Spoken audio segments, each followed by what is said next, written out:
e imagino que o pessoal queira falar sobre Endrick. Isso, vou entrar nesse assunto, porque ele foi titular, ele vai ser titular, ele está sendo titular. Qual que é a situação? Eu confesso que eu não estava vendo. Ele foi titular no jogo da Copa do Rei da Espanha, que era o que a gente imaginava, né? Geralmente o Ancelotti faz, todos os jogadores, os técnicos do Real Madrid fazem muito rodízio nas fases iniciais da Copa do Rei.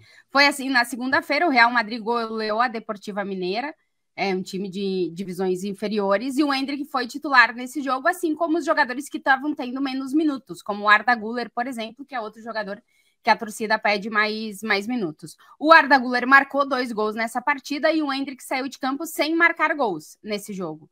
Mas ele fez um bom jogo, inclusive ele teve 5 finalizações no gol, se eu não me engano, mas o Real Madrid contou, esse jogo podia ter sido uma goleada do Real Madrid, não fosse o goleiro Deportiva Mineira, que fez a melhor atuação da vida dele, fazendo 18 defesas no jogo, e parando o Real Madrid. O Endrick, como eu disse, foi o segundo jogo dele como titular com o Real. Acho que o João tem os números aí desse início de trajetória do Endrick.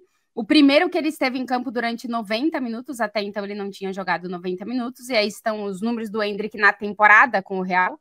São 16 jogos, 2 gols, nenhuma assistência, ele tem apenas um pênalti sofrido. 250 minutos e 2 titularidades, sendo que a segunda foi essa última agora no jogo da Copa do Rei da Espanha. É um início que, se a gente for olhar o número de jogos em comparação com o Vinícius e o Rodrigo no início de trajetória deles com o Real, o Endrick, se eu não me engano, até fez mais jogos. O problema é a minutagem, que são apenas 250 minutos em campo de todos os jogadores. De todos os jogadores do elenco principal do Real Madrid, só o Vallejo, que não conta para o Ancelotti, jogou menos do que o Endrick. E aí é que está o ponto, né, Clarinha? Que ele tem tido muito poucas oportunidades no time titular e na questão de minutagens, principalmente depois do início, porque ele teve um início muito bom, o Ancelotti contava muito com ele, ele marcou esses 2 gols na estreia dele na La Liga e na estreia dele na Champions, e depois ele foi perdendo o protagonismo com o passar do tempo. Pouca oportunidade e muita cobrança, né? Apesar do pouco tempo. Acho que, por um lado, é natural que a gente tenha expectativas e etc., mas existe uma cobrança, uma pressão, muitas vezes exagerada, né? Então, eu acho que existe uma distância entre a expectativa e a realidade, como está escrito aqui embaixo na nossa barra de rolagem, porque o Endrick, ele chega no Real Madrid com uma expectativa, acho que muito brasileira, talvez, de que ele fosse chegar e ter um espaço não similar ao do Palmeiras, mas que ele tivesse uma ascensão imediata e ininterrupta num time que estava com um elenco, com o melhor elenco em termos de atuação da temporada passada e com a chegada do Mbappé. Então era natural, quem lesse a situação com um pouco mais de cuidado, como a gente aqui, que ele tivesse muito menos oportunidade do que a expectativa. Eu não sei como que bateu na imprensa local, Tati, mas eu vi algumas críticas à atuação do Endrick que me parecem um pouco exageradas em relação, mais uma vez, à expectativa, de talvez achar que o Endrick, a cada minuto que ele tiver em campo, ele vai fazer o que ele fez em alguns jogos no começo da temporada, que é fazer um gol, etc. e tal. Acho que mais do que gols, ele tem que ter minutagem e ganhar confiança. Porém, eu também começo a ter uma sensação que pode estar errada, de que ele está tendo menos chances do que, entre aspas, poderia / deveria. Então, acho que tem um meio termo, assim. Quem esperava muita chance, eu acho que estava viajando, mas acho que ele está até com menos minutagem do que eu acho que ele poderia ter, ainda mais contando com as lesões que teve no setor ofensivo no fim do ano passado, principalmente o Real Madrid. Então, eu acho que está nesse balanço entre expectativa e realidade, eu colocaria o Endrick um pouco abaixo do que eu esperava. Acho que essa realidade está um pouco até mais abaixo do que algo um pouco mais sóbrio que eu esperava. Só para trazer o que o Fred perguntava em relação às críticas, né? Eu acho que não é nem tanto questão de crítica, mas é de que realmente a expectativa ela era elevadíssima, né? A gente tem mais de 50 mil pessoas na apresentação de um garoto de 18 anos que chega para começar uma trajetória num futebol completamente diferente, enfim, com todo esse processo de adaptação necessário que se precisa de jogadores jovens que chegam principalmente da América do Sul ou de outros continentes para o futebol europeu, né? Então a expectativa realmente ela é muito acima. Eu escutei alguns jornalistas falando sobre principalmente esse último jogo do Endrick, e muitos elogiando o fato dele ter tentado bastante, né? Agora, a questão da minutagem, realmente, Fred, eu acho que assim, por ele ser o único 9 mais puro do elenco, digamos assim, se esperava que o Ancelotti desse oportunidade para eles nos jogos que precisasse de uma referência na área. Isso não está acontecendo. E depois que eu acho que o Endrick, ele cai num contexto muito complicado, no qual o Real Madrid não atravessa uma boa fase no início da temporada e o Ancelotti tem que ficar apagando fogo jogo atrás de jogo, porque vai perdendo, ou empatando, ou tropeçando. E depois que ele tem que encontrar uma solução para encaixar 4 jogadores que, em teoria, tem que jogar, né? A gente tem Rodrigo, Mbappé, Bellingham e Vinícius, que são, digamos, os jogadores que atuam no sistema ofensivo do Real, que até agora a gente está dizendo que a gente está começando a ver eles conseguirem encontrar um norte de jogar juntos, mas até então eles não estavam conseguindo. Mas eu acho que sim, que faltaram oportunidades, e eu realmente acho que elas vão vir, eu só não sei quando, e tem muito pouco tempo, e são nos jogos de Copa do Rei. Eu não acho que elas vão vir em outra coisa, ou em algum duelo muito fácil dentro de La Liga, porque o problema é, o Ancelotti deu poucas oportunidades, e eu estou vendo um Endrick muito ansioso agora, né? Porque ele quer demonstrar que ele é esse cara que saiu do Palmeiras. O problema é que as oportunidades que ele tem em 4, 5 minutos por jogo, é impossível ele conseguir fazer isso. E num jogo que ele tem a oportunidade, ele conta com um goleiro que faz defesas que nunca tinha feito na vida e ele não consegue marcar o gol. Então, apesar dele ter feito um bom jogo, como ele não fez gol no último jogo da Copa do Rei, as críticas, elas acabam vindo. Mas eu também acho que ele tem capacidade para lidar com tudo isso nesse momento, e que eu imagino que tanto o Endrick como o pessoal que gera a carreira dele estava imaginando que esse início ia ser assim. Não ia ser fácil chegar neste Real Madrid e conseguir jogar todos os minutos que ele imaginava. Pode ser que estivesse imaginando algo nessa linha, mas talvez não tão ruim, especialmente mirando a seleção brasileira. Eu vou explicar. O Endrick tem 250 minutos, né? O Brahim Dias, eu nem entro no mérito de Rodrigo, Vinícius, Mbappé e Bellingham. Não é essa a briga do Endrick. A briga do Endrick é para pegar o lugar quando o Brahim Dias jogar ou quando o Arda Güler jogar. O Brahim Dias tem 920 minutos, ou seja, 4 vezes mais praticamente do que o Endrick, e o Arda Güler 765 minutos. Tá? Ou seja, o Endrick realmente está muito abaixo de quem ele estaria brigando por alguma vaga, independentemente da posição. Né? São posições, deixando claro, diferente, mas com os intocáveis a gente nem vai falar nada aqui. A realidade é que não há receita de bolo quando você pega um jovem no Brasil, contrata, faz um plano de carreira dele e para ele dar certo ou não. Ou seja, quando eu digo isso, não tem como você comparar com outros jogadores. Tá? Como, por exemplo, você vai comparar com o Gabriel Jesus, que saiu do Palmeiras também e foi para o Manchester City. Era um contexto diferente, porque o Manchester City, naquela ocasião, perdeu um dos seus principais jogadores do setor, o Agüero, né? Por lesões, e o Gabriel chegou sendo muito acima, porque teve minutagem, teve oportunidades. Não era a mesma chegou, situação. Foi titular e depois perdeu e comeu muito banco pro Agüero. Comeu banco pro Agüero, mas, por exemplo, na primeira temporada ele chega no meio, né? Em 2017. Ele faz mais ou menos 7 gols, tem 11 jogos e tal. Na segunda temporada ele já tem números muito bons. Ele dobra dígito, tanto de assistência quanto de gol. Então, assim, é uma situação muito diferente para você conseguir comparar, porque o City vivia uma situação diferente. Então, não há uma receita de bolo. O que eu vejo do Endrick agora, o que me preocupa mais, é que o Endrick era um cara de ciclo de seleção brasileira. Ainda é, né? E vai estar em vários ciclos. Só que o cara que experimenta a maçã quer comer a torta. O Endrick quer estar na Copa do Mundo de 2026, cara.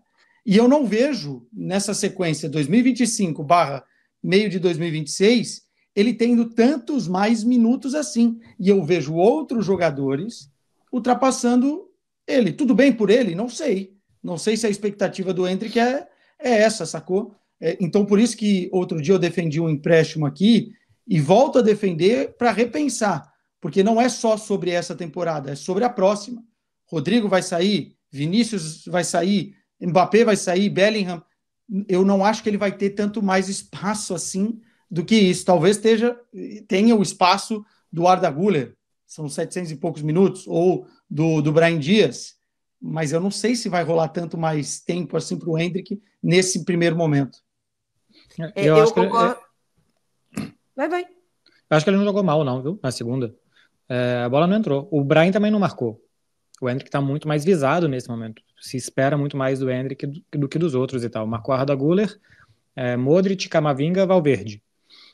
Não, Modric tinha marcado contra o Valência. Camavinga, Valverde. Foi isso? 2 do Arda Güler. Então, assim, marcaram... Foi o Modric, né? Camavinga... 5-0, é isso mesmo. 2 do Arda Güler. Então, se esperava do Endrick... Assim, ele gerou situações, ele fez boas jogadas e parou no grande dia da carreira do Fran Martínez, o goleiro do Deportivo Mineiro. Se em todos os jogos que ele entrar, ele perder 4 grandes oportunidades como ele perdeu, é um problemaço. Ele não pode jogar no Real Madrid se toda vez que ele jogar, ele perder a quantidade de gols que ele perdeu. Se uma vez que ele jogar, ele participar muito bem no jogo como ele participou, e naquele dia a bola não quiser entrar, tá tudo bem. Não pode ser todo dia. De vez em quando isso acontece. Eu vi um jogo aqui, um Barcelona-Manchester City, que o Joe Hart, goleiro do Manchester City, ele fez uma sacanagem contra o trio MSN. O Messi deu uma cambalhota, porque eles não sabiam mais o que fazer. Teve 1-0 gol do Rakitic, é o jogo que o Guardiola coloca a mão na cabeça e tal, caneta que o Messi dá no Milner.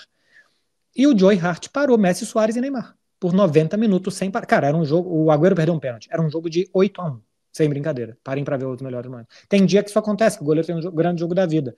A questão é que antes desse jogo, as outras aparições do Endrick não são boas. Ele tem o mesmo número de pontapés do que de gols, né? Ele deu um pontapé no Konaté, deu um pontapé num cara do Alavés e tal, e fez 2 gols. Tá entrando ansioso, perdendo a cabeça, querendo, se afobando nas jogadas, o que talvez é por conta do que o Arthur falou. Precisa mostrar serviço logo, porque ele precisa de minutos logo, porque ele precisa da seleção logo, porque a Copa do Mundo é daqui a pouco. A sorte dele é que não tem um grande centroavante no Brasil. Tá jogando o Igor Paixão, aí daqui a pouco mas já tá... vai ser outro. Mas então, ele já não tá sendo convocado, ele tá ficando para trás. O Matheus Cunha é atacante, né? Tudo bem que ele tá jogando em posição diferente, tá fazendo uma grande temporada. O João Pedro, o Yuri Alberto. O Evanilson, que se machucou de novo, mas daqui a pouco pode pegar do tranco. Sabe, os números do Gabriel Jesus são melhores do que o do Endrick, assim, muito melhores. Então, assim, a máquina está girando. E aí não é nem só responsabilidade do Endrick, mas é realmente o que vai criar uma ansiedade muito grande no jogador. Acho que a questão nessa temporada é ele não ganhar a briga fora do quarteto, né? Porque é isso, o quarteto a gente sabia. Acho que a expectativa até dele não era passar na frente do Mbappé, do Vini, do Rodrigo e do Bellingham. Mas dos outros, ele ter ao menos uma oportunidade parecida, né? E acho que é de se pensar ao fim da temporada, a depender de mercado e etc., se o bom para a carreira dele é continuar ou não. Brahim e Arda Güler não jogam na dele. Ele até pode jogar na deles, que é aberto pela esquerda, mas Brahim e Arda Güler não jogam de 9. Eu achava que ele poderia ter uma minutagem parecida com a do Rossello na temporada passada. O Rossello jogou 2 mil minutos na temporada passada. Sim. Não tinha o Mbappé, você tinha um a menos para encaixar, mas você tinha o Bellingham mais avançado. Você tinha Toni Kroos. Então o Toni Kroos ocupava uma vaga de meio e o Bellingham ocupava uma vaga meio à frente. Se ele tivesse a minutagem do Rossello, estaria ok. 2 mil minutos, joga de vez em quando. Real Madrid, Raio Vallecano. Joga o Rossello, descansa o Rodrigo. Real Madrid, Bayern de Munique. O Rossello entra no segundo tempo para ver o que vai acontecer dentro da área se eu pingar uma bola para ele, jogam o Rodrigo e Vinícius. Era a lógica da temporada passada. Dessa joga Rodrigo, joga Vinícius e Mbappé. Se é um jogo que abrir um pouco mais, joga o Rodrigo. Se é um jogo que precisa ir mais e não tem alguém, joga o Brahim. Se não tem mais alguém ainda, joga o Arda Güler. O Endrick é o último da fila. E no MFM lá da Turquia, eles estão perguntando por que o Arda Güler não joga. Eles não estão nem aí. Estão perguntando. Ah, claro. Claro que sim. Não, é isso. É porque às vezes a gente tem uma percepção no Brasil, né? Pô, mas sim, o Endrick é mais jogador que o Arda Güler. Pô, o Arda Güler é uma promessa turca. O cara acabou de fazer uma Eurocopa aí, bem. Enfim, então esse é o tamanho do problema. E daqui a pouco, quando o Real Madrid tiver todos os zagueiros, quem vai sair do meio de campo? Porque agora o Tchouaméni tá jogando na zaga. Então, assim, é um ponto que eu acho que vai ter que acabar sendo uma decisão no final dessa temporada de ver o que o Real Madrid vai ter e quais são as expectativas do Endrick para a próxima temporada. Eu acho que eu acho que a partir de agora a tendência é que ele jogue mais, porque o Real Madrid já não vai ter descanso, né? Ainda vai ter o playoff da Champions, porque tudo indica que o Real Madrid não vai ficar entre os 8, precisa estar nas competições. Se for adiante na Copa do Rei, eu acho que vai ser onde a gente vai ver mais o Endrick. E talvez ele consiga provar que ele possa ser o Rossello, que ele possa ter esses minutos. O problema é que o Rossello é um cara que é muito experiente, que o Real Madrid já sabia exatamente o que ele ia fazer. O Endrick é outro caso, né? Tá passando por um outro tipo de processo. E eu acho que a chave, toda vez que a gente pergunta para o Ancelotti sobre o Endrick ou sobre o Arda Güler, ele utiliza a mesma palavra, paciência. Porque na cabeça dele a hierarquia é o que leva. O Ancelotti é um cara de hierarquia. Então o Brahim vai entrar antes, o Arda Güler vai entrar antes, o Modric entra antes, e o Endrick vai ser o que vai entrar por último e vai ter que aproveitar os poucos minutos que ele tem. Se ele vai conseguir fazer isso, não sei. Até agora, eu acho que o último jogo dele na Copa do Rei, a bola não entrou, como o Marcelo falou. O goleiro fez o jogo da vida e a bola não entrou. Mas ele fez um bom jogo. Acho que já é um passo para a gente pensar de que se ele pode vir a fazer bons jogos, e se a bola começar a entrar, aí vai começar o murmurinho de por que não mais minutos, e aí a cobrança vai ficar cada vez maior. Mas eu acho que tem que estar todo mundo preparado para esse momento, né? O Vinícius e o Rodrigo já passaram por esse lugar. Talvez se o Endrick queira ter a paciência de passar por esse lugar, no próximo ano a gente pode ver ele jogando mais. E é bom lembrar que o Brahim está em outro momento de carreira, né? 25 anos de idade, revelado pelo City, Real Madrid, Milan, rodou já, assim, é outro estágio de carreira. E é como o Marcelo falou, é um cara que joga em outra posição, que defensivamente o Ancelotti conta muito com o Brahim. O Brahim é o cara que, se precisar ir voltar o jogo inteiro, ele vai jogar porque ele faz essa função. Então, também não dá pra gente querer cobrar do Endrick uma coisa que ele não é, né? Porque ele é centroavante, ele é atacante, não é meio-campista.